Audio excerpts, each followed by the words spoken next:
In Edinburgh at a conference at Edinburgh University, and just felt a bit funny. Dropped my pen. I was signing a form, dropped my pen, couldn't pick it up. At that point I realised that I was having a stroke.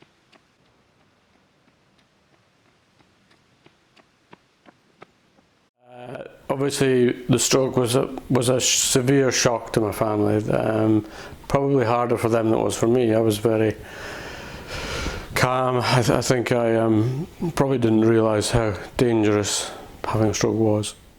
Life had changed quite considerably before then, because I'd been working for a long time in one company, 27 years with the company I worked for. A year before my stroke I'd left the company and was engineering my life into that of a business consultant, so that was a significant change. My family did an extremely good job, and my wife and my two daughters, Katie and Jennifer, did a very good job of treating me normally.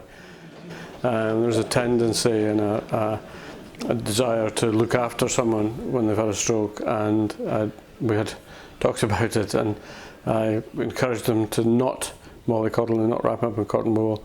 And they did a very good job of that, and I think it was hard for them. For me personally, it's just a major life-changing moment. You know, it sounds trite, but to have a stroke is a really big deal.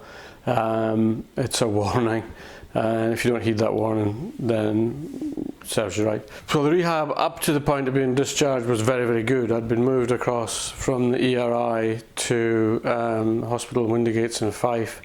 The George Sharp Hospital, I think it is, which was a tremendous facility. They were absolutely first class. They had everything that they needed in terms of rehab. When I was home, it was basically just, you know, keep walking, keep moving, do some exercises, and so I started walking up the street, and when I started I could hardly walk the length of the street, which is about 200 yards or so. Maybe 100 yards, and then just started to stretch that day by day. And then after about, as I say, about 6 weeks, you kind of cut loose from National Health Service, because they have more urgent priorities to work on. I fully understand that. They did pass me on to the Fife Leisure on the Healthy Options scheme, and then I was introduced to Stuart Matham at Health by Science through a colleague who works for Interface. She knew that I'd had a stroke, and she introduced me to Stuart, and after a first meeting where it was not sure what we're doing here, because I thought I was there to kind of help him with his business and he thought I was there to be helped with a stroke. Once we got over that first bump, we kind of started to trade, so I gave him some gentle advice in business, and he gave me some very good instruction in the gym and encouraged me to start running again, and assisted me on the journey with running. That's where the biggest change has come, was working with Stuart. In terms of my health, working with Stuart, we're looking at diet, we're looking at exercise, looking at exercising in order to run. So while I'm still struggling to get back to the pace that I was doing before, I'm much more able to run than I was before. I suspect, despite some slight physical impairment, as a residual from the stroke, I'm probably fitter than I was before. Well, I'm definitely fitter than I was before I had the stroke. I'm eating more healthily, much more conscious about what I eat, more fruit and vegetables. I was never a big drinker, and I've never been a smoker, so there weren't any significant changes I could make there. But my diet is much more healthy now, and I'm more conscious of what I'm doing. I'm on blood pressure tablets, which I would like to get away from if I can, but we'll have a conversation on that with the doctor, and see if we can reduce some of those. But my blood pressure is now under control, which is the most likely cause of the stroke, and I'm just taking much better care of myself. So back to driving, which was a significant step. I was assessed by a driving instructor, and she said, "You're perfectly capable of driving, just be careful." effectively.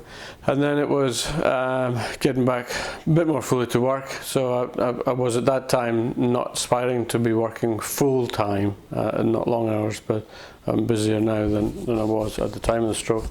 So that's worked. And then there was trying to get some physical challenges aiming to improve my physical health. So the first one was to run the Resolution Run in Cramond, the Stroke Association Resolution Run, which was a 5k. And then about a year after that was sitting watching the Great North Run on the television, and I got an email from the Great Run organisation, said, would you like to run the 2018 Great North Run? Yes, I probably would, but I don't know if I can. Spoke to Stuart, and Stuart said, of course you can. You just have to follow an exercise plan and work towards it, and that's what we've been doing. In terms of physical challenge and a challenge that I set myself, that's probably the largest challenge in itself, was to run the Great North Run.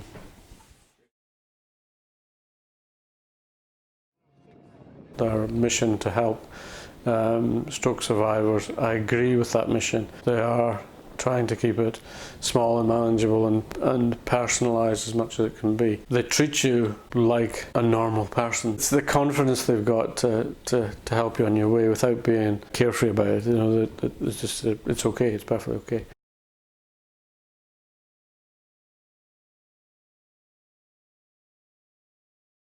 So right now, we now need to decide where we're going next and what I'm doing next. I need to think about where I want for a next phase of challenge, if you like.